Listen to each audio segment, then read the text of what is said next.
আমি কেন ১,০০০ টাকার জন্য ২০১০ সালে ট্যুরে যেতে পারিনি?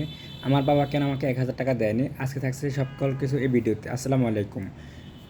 ২০১০ সালে যখন আমাদের স্কুল থেকে কক্সবাজার যায় তখনকার আমাদের স্যারেরা ১,০০০ টাকা করে আমাদের ফি ধার্য করেছিল আরকি। যে রাতের বেলা যাবে, পরের দিন বিকেলবেলা চলে আসবে জাস্ট একদিনের জন্য আরকি। কিন্তু আমাকে দেওয়া হয়নি ১,০০০ টাকা। তখন আমার বাবার অবস্থা এত শোচনীয় ছিল যে উনি আমাকে ১,০০০ টাকা, ৳১ দেওয়ার মতো কোনো সাধ্যই ছিল না। বরঞ্চ ওনাকে আমি আরও হেল্প করতে হতো, ওইরকম একটা অবস্থা ছিল। আমার ক্লাসমেটরা আমাকে অনেকবার বলছে যে ওনারা দেওয়ার জন্য। আমি বলছি, "না, তোরা দেওয়া লাগবে না, তোরা যা, আমি অন্য সময় যাবো নে।" আলহামদুলিল্লাহ হয়তোবা কিছু বছরের ব্যবধানে আমি মোটামুটি পুরা বাংলাদেশ ঘুরে ফেলছি। আপনারা হয়তোবা আমার ভিডিও দেখতে পাচ্ছেন। আসলে আল্লাহ কখন কাকে কোন পর্যায়ে রাখে, কোন ইয়েতে করে। অনেকে ২-৩ জন ফ্রেন্ড আমাকে বলছিল, অনেক ধরনের ট্রল করছিল। আমি আজকে ওদের সম্বন্ধে একটু বলবো আরকি। আজকে ওরা কোথায় আর আমি কোথায়, আমি গর্ব করতেছি না যে ওরা শুধুমাত্র ওইখানে ইয়েতে গেছে, কক্সবাজার গেছে, কিন্তু আমি যাইতে পারিনি। কিন্তু আল্লাহ আমাকে ১৪ বছরের ব্যবধানে পুরা বাংলাদেশ ঘুরে ফেলছে। আলহামদুলিল্লাহ আমি এতে খুবই খুশি। আমি কাউকে ছোট করতেছি না। আমি জাস্ট আমার ইয়েটা ধরে ফেললাম আরকি আপনার সাথে। আমার লাইফের কাহিনীটা বললাম আরকি। আমি এতে করে গুরুত্ব দেব সময়কে। সময় কাকে কখন কার দরজা দাঁড় করায়, কখন কাকে কোন জায়গায় পৌঁছায়, এটা একমাত্র সময়ের ব্যবধান। তো আলহামদুলিল্লাহ আমি মোটামুটি পুরা বাংলাদেশ ঘুরে ফেলছি। আমার আর কোনো জায়গা বাদ নেই। হয়তোবা ২-১টা টুকিটাকি বাদ রয়েছে। আমার পটুয়াখালীতে আর কুয়াকাটা বাকি রয়েছে। তা না হলে মোটামুটি সকল দর্শনীয় স্থানগুলো আমার মোটামুটি দেখা শেষ। বেডশিট কেনার জন্য আমি ঘুরতেছি দোকানে। আমি যেগুলা মায়াবী ঝরণাতে দেখলাম ওইগুলো সবগুলো এখানে আছে কিনা এগুলো দেখতেছি আরকি। কারণ মায়াবী ঝরণার ওইখানে দাম অনেক চাইছে আমার কাছে, ৳৮২০, ৳৮৩০, ৳৮৫০। তো আমি ফাইনালি বললাম যে এখান থেকে নিব না, আমি জিরো পয়েন্ট থেকে নিব আরকি। মানে জাফলংয়ের জিরো পয়েন্ট থেকে। তো ফাইনালি আমি দেখতে পাচ্ছেন আমার হাতে যেটা আরকি, এটা আমার পছন্দ হয়েছে এবং আমি অনেক দিন ধরে খুঁজতেছি। আর আমার একটা স্বপ্ন ছিল যে আমি এরকম একটা বেডশিট কিনবো এবং ক্যান্ডেল লাইটগুলা একটা কিনে রাতের বেলা একটু দেখবো যে আসলে রুমটা কীরকম হয়, একটু সাজাবো আরকি। তো ফাইনালি আমাদেরকে যে বেডশিটগুলো দেখাচ্ছে সেইগুলো আমার পছন্দ হইতেছে, যেগুলো দেখাচ্ছে সেগুলো আমার মনে হচ্ছে আমি নিয়ে যাই। এরকম হয়তোবা টাকার জন্য নিয়ে আসতে পারি না, সে যার কারণে আমি মানে ভালো করে দেখতেছি আরকি কাপড়গুলা। কারণ এখানে কাপড়ের ভিন্নতা আছে তো। কিছু পলিস্টার আছে, কিছু সুতির আছে, কিছু ইয়ের আছে। তো আমার একটু যেহেতু এটা ভালো দেখে কিনতে হবে, সেজন্য আমি দোকানগুলো একটু যাচাই-বাছাই করতেছি। এর মধ্যে আবার দোকানগুলো সব বন্ধ হয়ে গেছে, কারণ আমি সন্ধ্যার সময় গেছি তো। যার কারণে আমার মানে সময়ে একটু ব্যাপার-স্যাপার ছিল তো। যার কারণে আমি একটু সন্ধ্যার সময় আসলাম আরকি। জিরো পয়েন্টের এখানে কিন্তু সন্ধ্যার সময় নামতে দেয় না বিজিবির লোকেরা।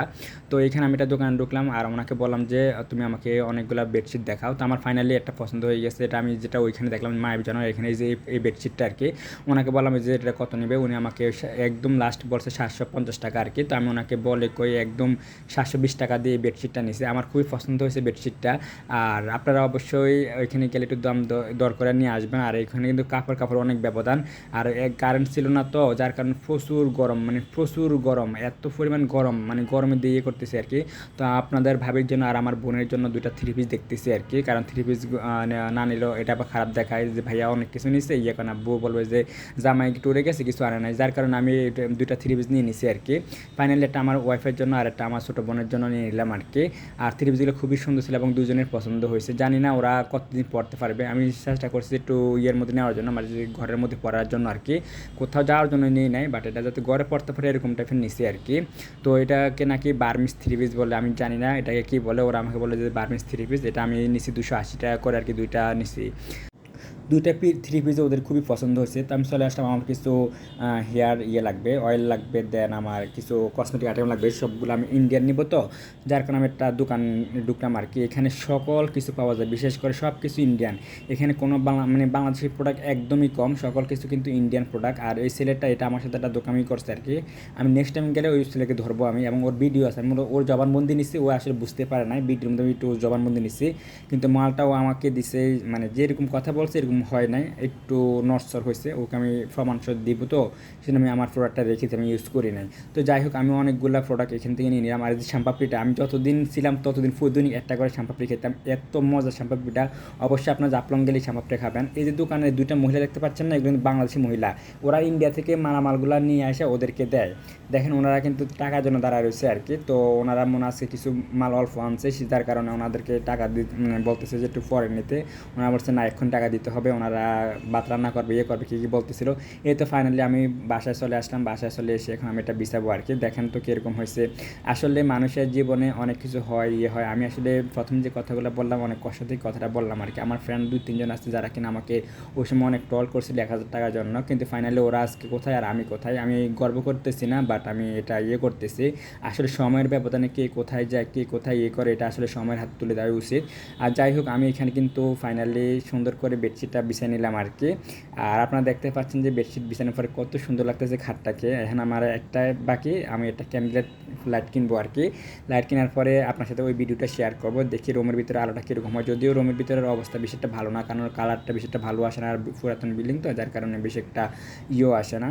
আর এখানে আপনারা দেখতে পাচ্ছেন যে এত সুন্দর করে আমি ইয়ে করছি, মানে বেডশিটটা বিছাইছি, খুবই সুন্দর লাগতেছে। এটা সরাসরি খুবই সুন্দর লাগতেছে। তো আমার ফাইনালি বেডশিট বিছানো শেষ, বালিশের কভার বানানো করা শেষ, মানে ফরানো শেষ। দেখতে পাচ্ছেন যে কত সুন্দর করে দুইটা বালিশের কভার সাথে বেডশিট। এরপর কোল বালিশের কালারটা যদিও অন্যরকম, আমি কোল বালিশ কোত্থেকে পাবো সেজন্য আর ইয়ে করি নাই। খুবই সুন্দর করে সাজেছি। তো সবাই ভালো থাকবেন, সুস্থ থাকবেন। যদি আমার ভিডিওগুলো ভালো লেগে থাকে অবশ্যই লাইক এবং কমেন্ট করতে ভুলবেন না। আর আপনাদেরকে বলে রাখি, আমার ভিডিওর মধ্যে আজেবাজে কোনো কমেন্ট করেন না। আপনাদের কাছে আমার একটা রিকোয়েস্ট থাকবে, কোনো আজেবাজে কমেন্ট করবেন না। সবাই ভালো থাকবেন, সুস্থ থাকবেন। ভালো লাগলে অবশ্যই শেয়ার করে দেবেন।